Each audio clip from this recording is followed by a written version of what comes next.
कांग्रेस सांसद अधीर रंजन चौधरी द्वारा राष्ट्रपति द्रौपदी मुर्मू को राष्ट्रपत्नी कहने के बाद पार्टी नेता शशि थरूर ने उनका बचाव किया। उन्होंने कहा कि एक शख्स जिनकी हिंदी शायद मेरे ही जैसी है, उनसे गलती हुई। उन्होंने इसे स्वीकार भी किया है। अब इससे आगे बढ़ते हैं। उन्होंने कहा कि ये कोई मुद्दा नहीं है, इसका भ्रष्टाचार या सरकार की लापरवाही से कोई लेना देना नहीं। पंजाब के मलेरकोटला में रविवार को आम आदमी पार्टी के नगर पार्षद मोहम्मद अकबर की पॉइंट ब्लैंक रेंज से गोली मारकर हत्या कर दी गई, जिसका एक फुटेज भी सामने आया है। पुलिस ने बताया कि एक व्यक्ति जिम में घुसा और अकबर को गोली मार दी, जिसके बाद घटनास्थल पर ही उसकी मौत हो गई।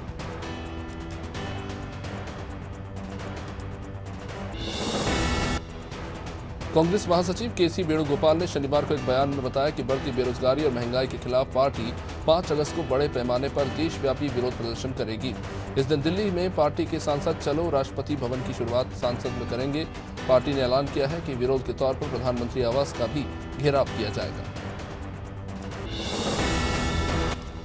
1034 करोड़ के पात्रा चौल जमीन घोटाला केस में शिवसेना सांसद संजय राउत से पूछताछ और तलाशी के लिए रविवार सुबह ईडी की एक टीम उनके मुंबई स्थित आवास पर पहुंची। राउत ने कहा कि मेरा किसी घोटाले से कोई लेना देना नहीं, झूठी कार्रवाई है, झूठे सबूत है।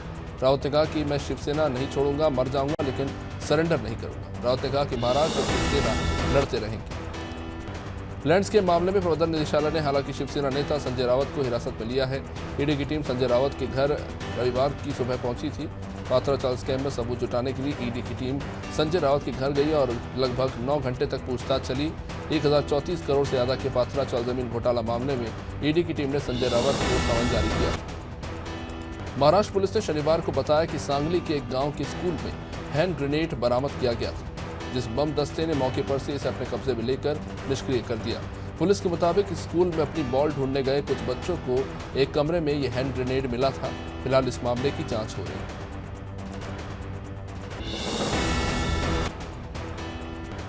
कटिहार का एक वीडियो सामने आया है, जिसमें बाढ़ के बीच एक स्कूल की जर्जर इमारत का हिस्सा ढहकर गंगा नदी में समा गया। प्रिंसिपल के अनुसार यह हिस्सा नदी में जारी कटाव की चपेट में आने के बाद बीते साल में ही हवा में झूल रहा था। रिपोर्ट्स के मुताबिक स्कूल में पढ़ाई अभी भी जारी है।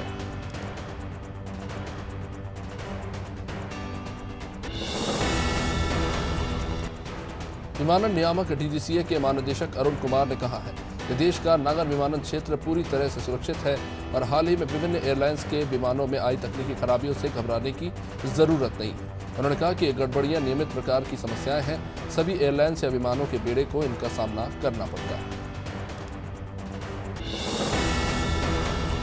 भारत के 19 वर्षीय वेटलिफ्टर जेरेमी लाल ग्रेनुंगा ने कॉमनवेल्थ गेम्स 2022 में पुरुषों के 67 किलोग्राम वर्ग में स्वर्ण पदक जीता। जेरेमी ने 300 किलोग्राम में 140 किलोग्राम क्लीन एंड जर्क में और 160 किलोग्राम भार उठाकर CWG रिकॉर्ड बनाया है। भारत अब CWG 2022 में 2 स्वर्ण जीत चुका है। पश्चिम बंगाल के हावड़ा में 49 लाख नकदी के साथ पकड़े गए झारखंड के 3 विधायकों को कांग्रेस ने निलंबित कर दिया। इन विधायकों में इरफान अंसारी, राजेश कच्छप और नमन बिक्सल शामिल हैं। रिपोर्ट्स के मुताबिक विधायकों का दावा है कि वह ये पैसे आदिवासी फेस्टिवल में बांटने के उद्देश्य से साड़ियां खरीदने के लिए लेकर जा रहे थे। केंद्रीय गृह मंत्रालय ने भारत तिब्बत सीमा पुलिस के महानिदेशक संजय अरोड़ा को दिल्ली का अगला पुलिस कमिश्नर नियुक्त किया है और वो 1 अगस्त को पदभार संभालेंगे। अरोड़ा तमिलनाडु केरल के 1988 बैच के आईपीएस अधिकारी हैं।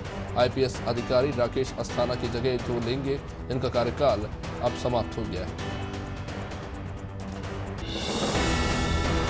इलाहाबाद हाईकोर्ट ने कहा है कि अगर किसी शख्स को बतौर कोविड मरीज भर्ती किया जाता है तो किसी भी कारण से अगर उसकी मौत हुई हो, उसे कोविड से हुई मृत्यु ही माना जाएगा और सरकार को मृतक के परिजन को मुआवजा देना होगा। कोर्ट ने कहा कि कोविड से संक्रमित व्यक्ति का कोई भी अंग संक्रमण से प्रभावित हो सकता है और उसकी मृत्यु हो सकती है।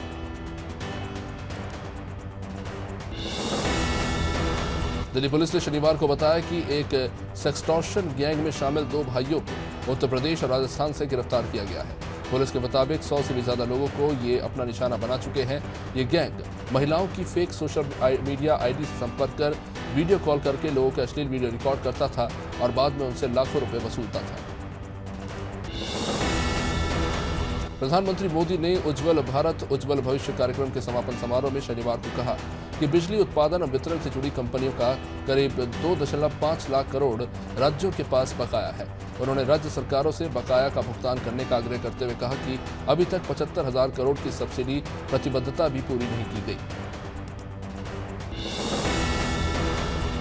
भारतीय मौसम विभाग ने ताज़ा बुलेटिन में अगले कुछ दिनों में कई राज्यों में अत्यधिक बारिश होने की चेतावनी दी है। 31 जुलाई और 1 अगस्त को बिहार में जबकि 2 अगस्त को उत्तराखंड में बहुत अधिक बारिश होने की संभावना है। तटीय कर्नाटक, केरल में 1 से 3 अगस्त तक और तमिलनाडु में 2 से 3 अगस्त को भारी बारिश हो सकती है। राजस्थान के मुख्यमंत्री अशोक गहलोत ने शनिवार को प्रदेश के प्रतियोगी परीक्षाओं में अभ्यर्थियों को आयु सीमा में 2 साल की छूट देने का ऐलान किया। उन्होंने ट्वीट किया कि कोविड के कारण 2 सालों तक नौकरी के लिए प्रतियोगी परीक्षाएं समय पर आयोजित नहीं हो सकी, इसलिए आगामी परीक्षाओं में अभ्यर्थियों को अधिकतम आयु सीमा में 2 साल की छूट दी जाएगी। पश्चिम बंगाल में शनिवार को भारी मात्रा में नकदी के साथ पकड़े गए झारखंड के 3 कांग्रेस विधायक इरफान अंसारी, राजेश कच्छप और नमन बिक्सल को गिरफ्तार कर लिया गया है। इससे पहले कांग्रेस ने तीनों विधायकों को पार्टी से निलंबित कर दिया था। विधायकों ने दावा किया था कि उन पैसों से वो वितरण के लिए साड़ी खरीदने वाले थे।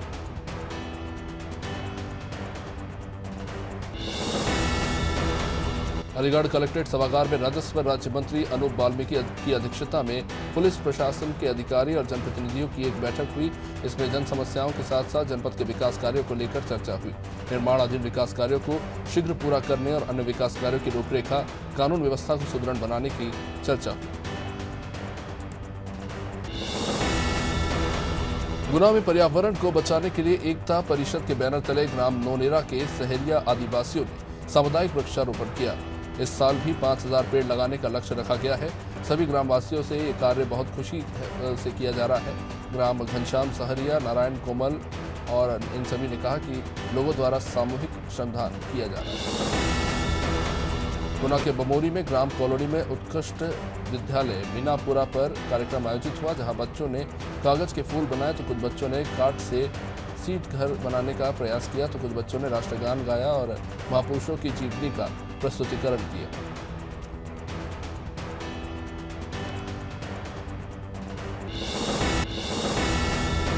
जनपद मुजफ्फरनगर के थाना नगर कोतवाली क्षेत्र के रोहाना टोल प्लाजा पर भारतीय किसान यूनियन ने धरना प्रदर्शन करते हुए 15 मांगों से जुड़ा एक ज्ञापन प्रधानमंत्री मोदी के नाम क्षेत्र अधिकारी को सौंपा।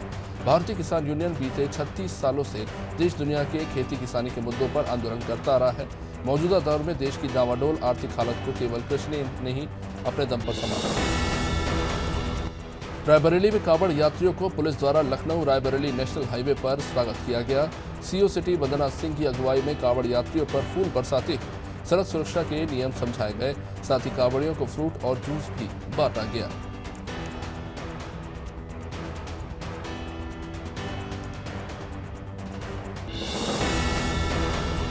पुलिस लाइन स्थित एसएचटीयू कार्यालय के सभागार कक्ष में संचालित पुलिस परिवार परामर्श केंद्र में सुनवाई हुई। इसमें आपसी वैचारिक मतभेद की वजह से परिवार टूटने के कगार पर था, लेकिन परिवार परामर्शों के सदस्यों के द्वारा दोनों पक्षों को बातों को विधिवत सुना गया और उन्हें पति पत्नी के मध्य आपसी मनमुटाव और कलह के कारणों को दूर किया गया। 3 परिवारों को समझाने में सदस्य सफल हुए। उन्नाव में दही चौकी औद्योगिक क्षेत्र में टेनरी संचालक लगातार दिन दहाड़े यूपी एसआईडीसी की नालियों में पानी बहाते नजर आ रहे हैं। ये मामला दही चौकी औद्योगिक क्षेत्र में स्थित लेदर फैब्रिक टेनरी का है, जो अपनी फैक्ट्री के बगल की नाली में स्लज और गंदा पानी बहा रहे हैं। इसका एक वीडियो भी सामने आया है, जिसके बाद जिम्मेदार अपने फैक्ट्री की नाली साफ करने में जुटे।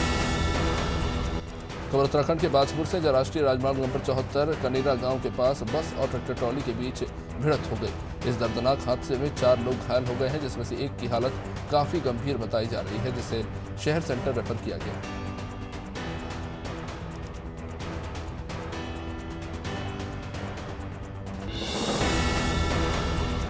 सीहोर शहर के सीवा नदी तट से भागवत भूषण पंडित प्रदीप मिश्रा के मार्गदर्शन में भव्य कांवड़ यात्रा शुरू हुई, जिसमें उज्जैन से आए भस्म आरती के कलाकारों ने भगवान शिव की अर्चना की और इसके बाद डीजे से लेकर डोल ताशे और भोलेनाथ की झांकियों के साथ सभी कांवड़िए झूमते नजर आए। शहरवासियों ने अपने घरों की छत से फूल बरसाकर कांवड़ियों का स्वागत किया। अलीगढ़ में सिस्टम को आईना दिखाती ये तस्वीरें शहबाजपुर मार्ग के भदेशी गांव की है। 12 साल से लोग सड़क पर भरे पानी से परेशान हैं। हालात और भी बदतर हो जाते हैं जब अंतिम संस्कार के लिए लोग इस रास्तों से गुजरते हैं। सड़क पर पानी भरे होने के कारण अर्थी को कंधा तक नहीं दिया जा सकता। लोगों को काफी परेशानी। उत्तर प्रदेश की विभिन्न प्रतियोगी परीक्षाओं में तमाम सख्ती के बावजूद भी सॉल्वर गैंग अपने काम को बखूबी अंजाम दे रहे हैं। सेवा चयन आयोग की लेखपाल भर्ती परीक्षा के दौरान सॉल्वर गिरफ्तार किए गए। कानपुर के नवाबगंज क्षेत्र स्थित डीपीएस इंटर कॉलेज में बने परीक्षा केंद्र से दूसरे के स्थान पर परीक्षा देते हुए कई मुन्ना भाई गिरफ्तार हुए। कोलार स्थित जानकी गैलेक्सी के रहवासियों का कहना है कि गारूडा कॉलोनाइजर और हॉस्पिटैलिटी प्राइवेट लिमिटेड के संचालक बीवी वत्स और प्रतीक वत्स ने कॉलोनी बनाई और इस कॉलोनी में फ्लैट खरीदने से पहले बिल्डर ने उनसे कई वादे किए, लेकिन पैसे लेने के बाद बिल्डर अपने वादों से मुकर गया, जिसके चलते उन्हें मूलभूत सुविधाएं भी नहीं मिल पा रही।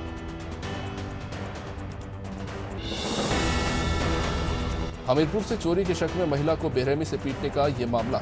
राठ थाना क्षेत्र के बिलरक गांव में एक महिला ने राठ कोतवाली पुलिस के दरोगा दीवीदीन पर गंभीर आरोप लगाए।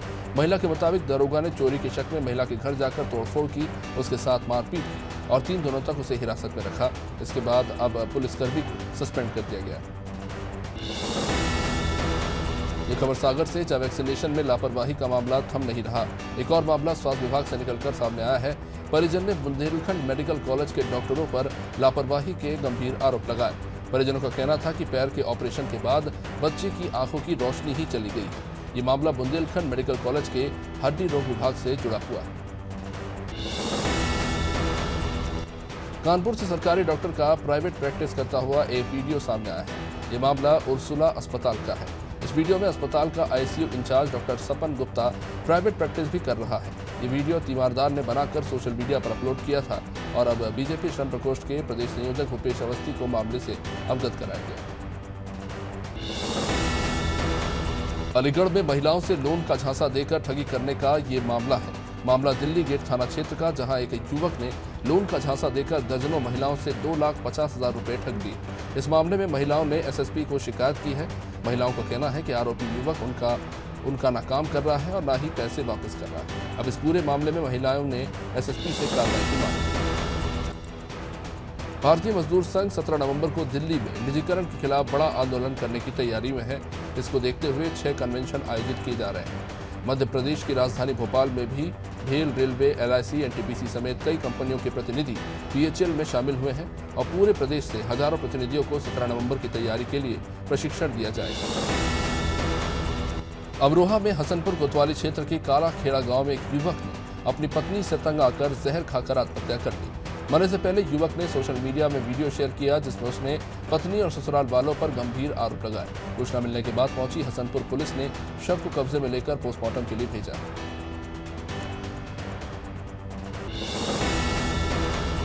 मुख्यमंत्री शिवराज सिंह ने भाजपा प्रदेश अध्यक्ष वीडी शर्मा और मंत्री भूपेंद्र सिंह मुख्यमंत्री निवास पर मन की बात कार्यक्रम को आज सुनते नजर आए। कार्यक्रम के बाद प्रदेश अध्यक्ष वीडी शर्मा ने कहा कि साल का स्वतंत्रता दिवस बहुत महत्वपूर्ण होने वाला है। 15 अगस्त को बीजेपी हर घर तिरंगा अभियान चलाएगी।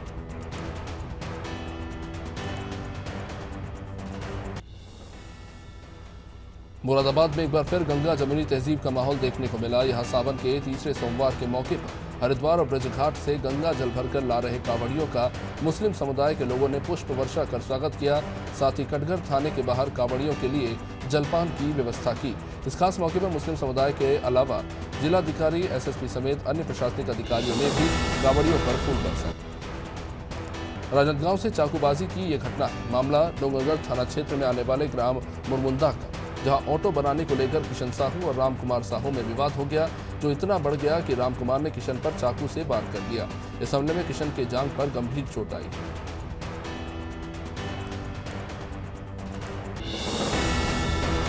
रसूलागंज क्षेत्र के पास लाड़कुई गांव में फर्जी जन्म प्रमाण पत्र बनाने का धंधा चल रहा है।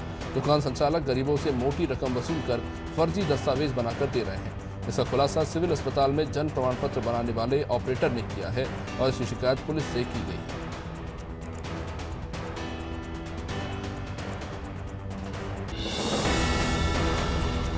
कन्नौज में नहर के पुल से नाबालिग ने छलांग लगा दी। राह चलते लोगों ने इसकी सूचना परिजन को दी। मौके पर पहुंचे घर परिवार के लोगों का रो रो कर बुरा हाल है। स्थानीय पुलिस ने भी जांच पड़ताल शुरू की है। गोताखोरों की मदद से किशोर को ढूंढना शुरू किया गया था। नाबालिग ने पुल से क्यों छलांग लगाई, इस बात की जानकारी फिलहाल किसी को नहीं। सुल्तानपुर से ऑनलाइन ठगी का मामला। कोतवाली नगर क्षेत्र के गभड़िया मोहल्ले में एक युवक फेसबुक ऑफर के जरिए ऑनलाइन ठगी का शिकार हो गया। पीड़ित ने मुकदमा दर्ज कराकर अब न्याय की गुहार लगाई। पुलिस के मुताबिक युवक ने मार्ट हब से साइकिल का ऑर्डर किया था। ऑर्डर देने के नाम पर युवक से कई बार पैसे मांगे गए, लेकिन ऑर्डर नहीं दिया गया। नुपुर शर्मा के समर्थन में पोस्ट करने वाले लोगों को धमकी मिलने के मामले लगातार सामने आ रहे हैं। ऐसा ही यह मामला खंडवा से, जहां सोशल मीडिया पर नुपुर शर्मा के समर्थन में पोस्ट करने के चलते एक युवक को अज्ञात नंबर से फोन आया और जान से मारने की धमकी दी गई। इसके बाद युवक ने अब इस मामले की शिकायत स्थानीय पुलिस थाने में की।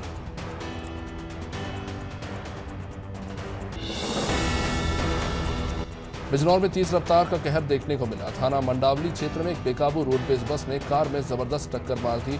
इस हादसे में कार सवार 4 कांवरियों की भयानक मौत हो गई। 4 कांवरिये बुरी तरह से घायल हो गए थे, जिन्हें सूचना मिलने के बाद स्थानीय पुलिस ने अस्पताल पहुंचाया है।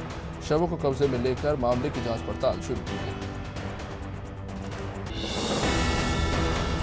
अलीगढ़ मुस्लिम यूनिवर्सिटी कैंपस में छेड़छाड़ की घटनाओं को लेकर जवाहरलाल नेहरू मेडिकल कॉलेज की छात्राओं ने प्रदर्शन किया।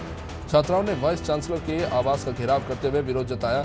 छात्राओं का कहना है कि रात में यूनिवर्सिटी कैंपस के अंदर डर का माहौल रहता है। लाखों रुपया महीना सिक्योरिटी पर खर्च करने के बावजूद भी कैंपस में छेड़छाड़ की घटनाएं हो रही हैं। 2 दिवसीय प्रवास पर भोपाल आए अखिल भारतीय कांग्रेस कमेटी के सह प्रभारी सीपी मित्तल ने प्रदेश के 5 जिलों के जिलाध्यक्षों, संगठन प्रभारियों और सेवा दल के पदाधिकारियों की बैठक ली और जरूरी दिशा निर्देश दिए। इस बीच मीडिया से बात करते हुए प्रदेश कांग्रेस के सह प्रभारी सीपी मित्तल ने कहा कि आज़ादी की 75वीं वर्षगांठ के मौके पर अखिल भारतीय कांग्रेस कमेटी देशभर के सभी जिलों 9 से 15 अगस्त तक पदयात्रा निकाली। चमोली में वीर गंगा पर बनी अस्थायी पुलिया पानी के तेज बहाव में बह गई। इसके कारण पाड़ा, ईराड़ी, बोना और भनाली गांव के ग्रामीण घरों में कैद हो गए हैं। ग्रामीणों का कहना है कि हर साल वीर गंगा पर अस्थायी पुलिया बनाई जाती है, जो बरसात के मौसम में बह जाती है और इसके कारण आवागमन काफी परेशानी होती है।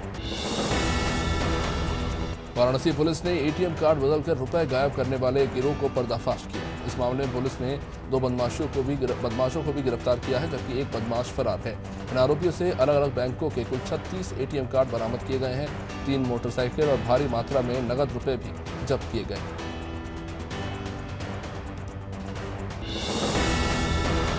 और बैतूल से 12 दिनों से लापता बुजुर्ग के नाराज परिजन ने थाने का घेराव करके चक्का जाम कर दिया।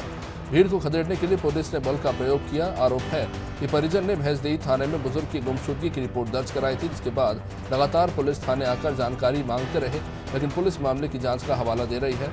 माना जा रहा है कि पीड़ित शख्स सूदखोर से प्रताड़ित था, जिसके बाद पुलिस नए एंगल से जांच की। हरदोई के हरपालपुर बड़ा गांव मार्ग पर तेज रफ्तार बाइक अनियंत्रित होकर पुलिया के नीचे जा घुसी। इस हादसे में बाइक सवार की मौत हो चुकी है, जबकि दूसरे ने अस्पताल ले जाते समय दम तोड़ दिया। एक की हालत अभी भी गंभीर बताई जा रही है।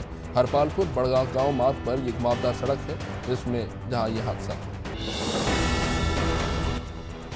राष्ट्रीय जांच एजेंसी यानी एनआईए की टीम ने भोपाल और रायसेन में छापेमार कार्रवाई करते हुए 4 संदिग्धों को हिरासत में लिया। सिलवानी में एनआईए की टीम ने वार्ड नंबर 12 नूरपुरा में दबिश दी।